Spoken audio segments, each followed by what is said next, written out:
र त्यो अड्किएको कुरा भनेको के, शिक्षामा सुधार गर्नको लागि बनाएको कानुनको अध्यादेश हो। त्यो त्यहाँ गएर अड्किएपछि त्यसलाई पास गर्नको लागि म आफै चुनाव लडेर सांसद भएर संसदमा गएर हल्ला नगरेसम्म अगाडि बढ्ने चान्स देखिन। अब चुनाव पछि आउने सरकार कस्तो आउँछ, त्यो सरकारले त्यो मैले गर्न खोजेको कुरा अगाडि बढाइदिन्छ कि बढाइदिन्न। बढाइदिए त राम्रै हुन्थ्यो, बढाइदिएन भने त्यो सबै खेर जान्छ, हराउँछ। त्यसैले चाहिँ त्यो कानुन पास गर्न नसकेर त्यहाँ गएर अड्किएर त्यो अड्किएको कानुनलाई अब आउने जुन चुनाव पछि आउने जुन सरकार बन्छ, संसदमा गएपछि आफैले नै संसदमा हल्ला गर्ने भनेर आएको हो। यहाँ त्यो कानुन पास गर्न सकेको भए म चुनावमा लड्ने थिइनँ, यहाँ चुनावमा लड्न आउने थिइनँ। त्यो कानुन पास गर्न सकिनँ, राम्रो थियो के कानुन। त्यसलाई पास गर्न सकेको भए शिक्षामा निकै राम्रो सुधार आउँथ्यो।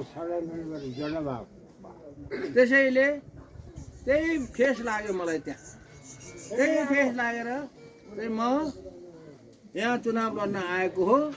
म चुनाव लड्न आउँदाखेरि कतिलाई रिस उठेको छ, कतिलाई चाहिँ दुःख लागेको छ, अघि कतिले चाहिँ चुनाव के अरे बिथोल्न आए पनि भनेका छन्।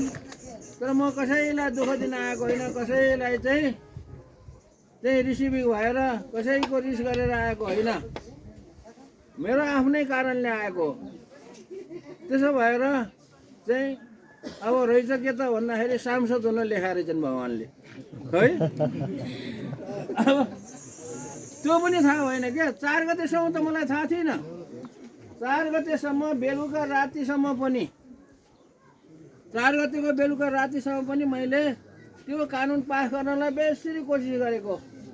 7 बजेसम्म पनि कोसिस गर्दाखेरि पनि छाँटै देखिन क्या त्यहाँ। नदेखेपछि अब म यता चुनाव लड्न आएको र अब भगवान्ले लेखेको छ रहेछन् सांसद बन्ने। अब सांसद त बनिने भइयो नि सोझै। बन्न भन्दाखेरि पनि अब भगवान्ले लेखिदिएको कुरा नगरी नछोड्ने भएपछि के गर्नु त, त्यो कुरा हो। त्यसैले अहिले चुनावमा उठेको छु, तर म स्वतन्त्र उम्मेदवार भएर उठेको छु है। स्वतन्त्र भनेको मेरो कोही पार्टी छैन, मेरो कोही पार्टी छैन, कोही पार्टीको पछि लागेको छैन। स्वतन्त्र भएर उठेको छु। किन अब सुन्नु, अब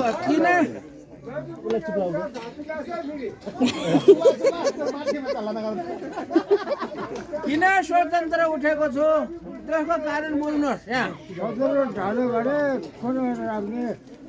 म किन स्वतन्त्र उम्मेदवार भएको छु भने, म किन पार्टीमा लागिनँ भने, पार्टीमा लाग्नु भनेको के हो, राजनीतिमा लाग्नु हो कि होइन। कुनै पनि पार्टीमा लाग्यो भने त्यो पार्टीले जे जे राजनीति गर्छ त्यही राजनीति गर्ने भनेको हो कि होइन। म किन पार्टीमा लागिनँ भन्दाखेरि म राजनीति गर्ने मान्छे होइन। राजनीतिको र पनि गर्दैन मैले अहिलेसम्म, राजनीतिको र पनि गरेको छैन।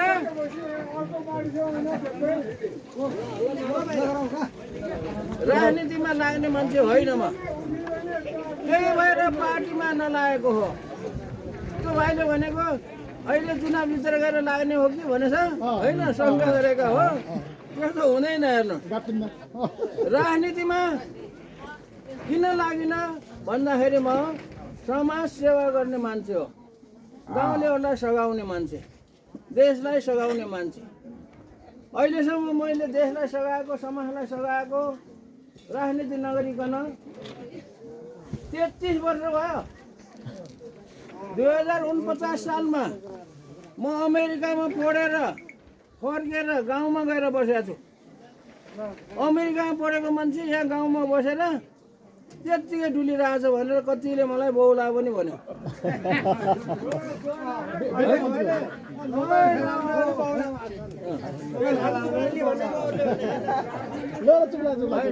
होइन जनताले गाउँलेहरूले भनेको हो के उति बेला 2049-50 सालतिर 49-50 सालतिर गाउँमा आएर बसेको छ, जागिर पनि खान्न, अमेरिका पनि फर्केर जान्न, के गर्नु आयो होला यो मान्छे भनेर 49-50 सालतिर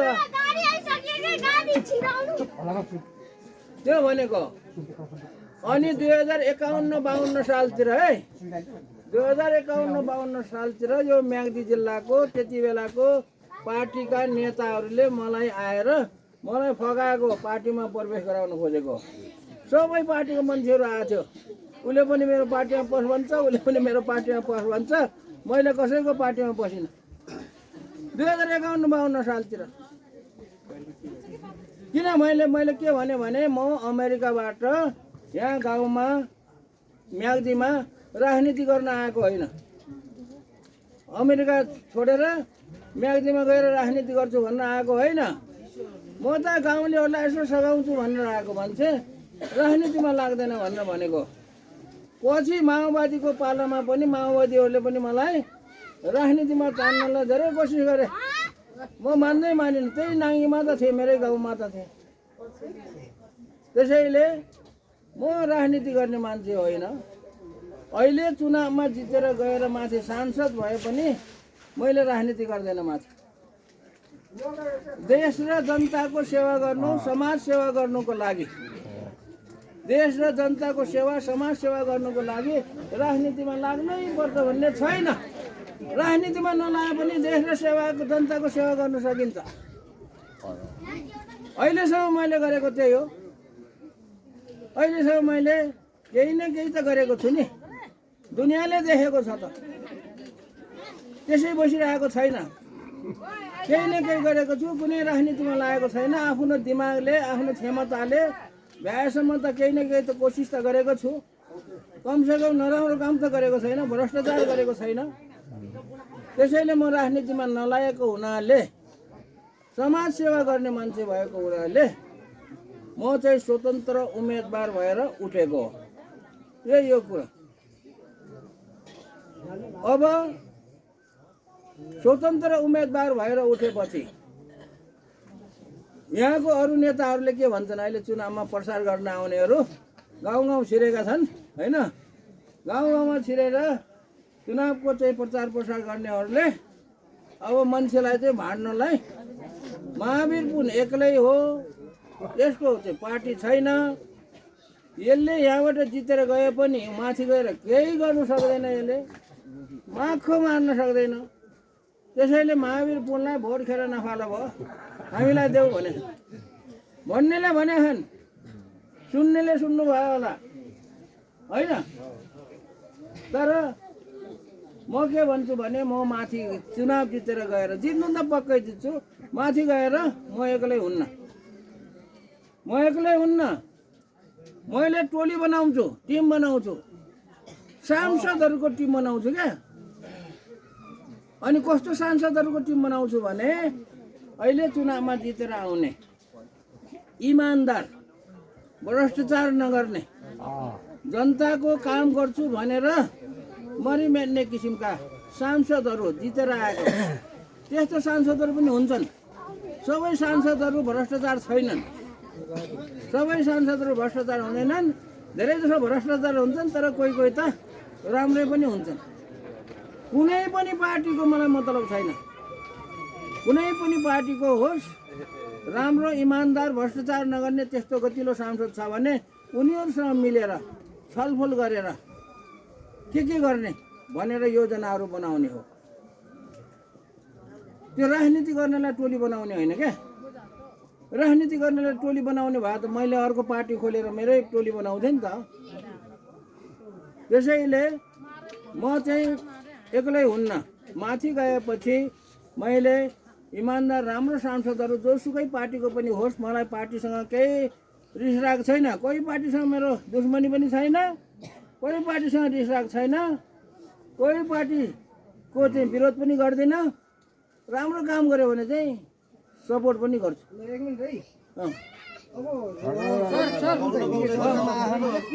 होइन छोड्नु न, रवि र बालन चाहिँ निकै चर्चामा आछन् त, हजुरको नजरमा कस्तो छन् तिनीहरू? म यसलाई यस्तो उसलाई यस्तो भन्दैन। रवि र बालन भनेको अब यिनीहरूले काम गरेका छैनन्, अरूलाई चाहिँ देखिसकियो, अब यिनीहरूले कस्तो काम गर्छन् त्यसपछि भन्ने हो, अहिले भन्ने होइन। त्यत्तिकै अहिले अन्दाजको भरमा यिनीहरू यस्तो उस्तो भनेर त्यो दोष लाउने होइन। कसैले यहाँ त दोष लगाइरहेछन्, यिनीहरू अमेरिकाको एजेन्ट हो, लुसिफर हो, कुनै के हो, यो चाहिँ एमसिसी ल्याउने यिनीहरू हो भनिरहेछन् नि, हो कि होइन भन्ने कुरा त अब हेरौँ 1-2 वर्ष यिनीहरूले कस्तो काम गर्छ। राम्रो काम गर्छ भने राम्रो काम र नराम्रो काम गरेपछि छुट्याउने कुरा हो। अहिले चाहिँ मैले कसैलाई यस्तो उस्तो भन्दिनँ ल।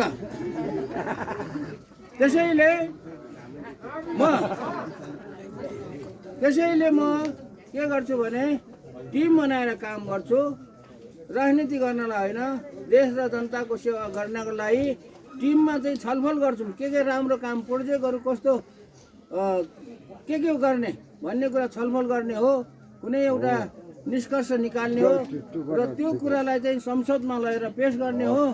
राम्रो काम गर्नलाई त्यो पार्टी हुनैपर्छ भन्ने छैन, त्यो हो मैले गर्ने तरिका। म एक्लै हुन्न के, जसले जेसुकै भन्नुहोस्, म एक्लै हुँदै हुन्न।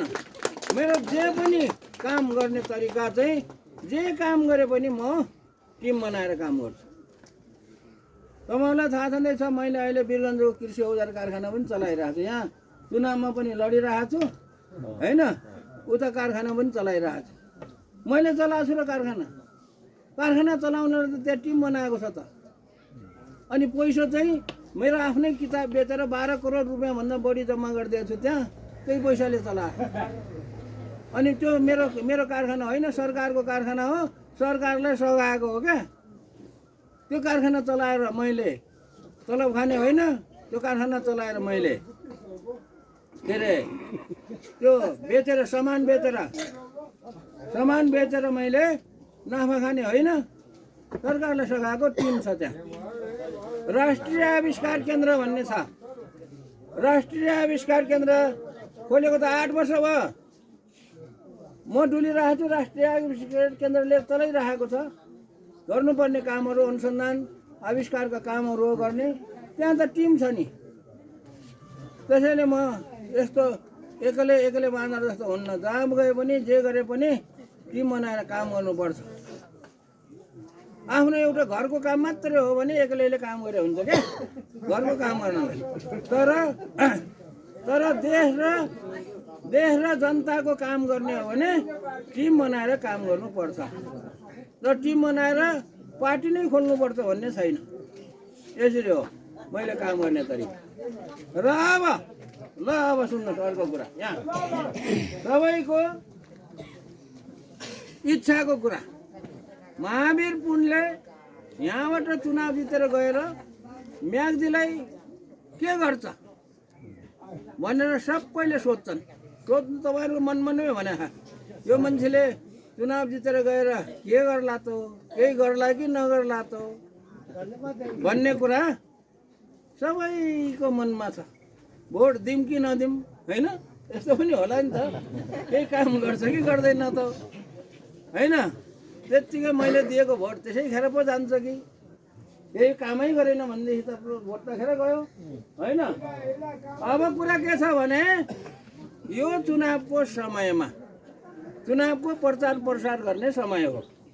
यो चुनावको प्रचार प्रसार गर्ने समयमा अरू पार्टीको उम्मेदवारहरूले, अरू पार्टीहरूले जनताको सामुन्नेमा गएर तपाईँहरूको अगाडि आएर एकदम विभिन्न किसिमको आश्वासनहरू दिन्छन्।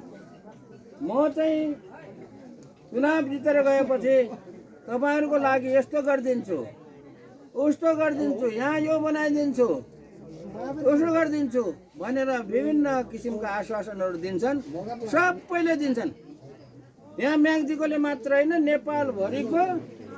नेपालभरिको उम्मेदवारहरूले जनतालाई झुक्रा आश्वासन दिन्छन्, त्यसले झुक्क्याएर भोट दिइहाल्छन् कि भनेर। सबै नेपालभरिको उम्मेदवारले। तर म एउटै मात्र सांसद यो उम्मेदवार हो, मैले चाहिँ केही आश्वासन दिन्न।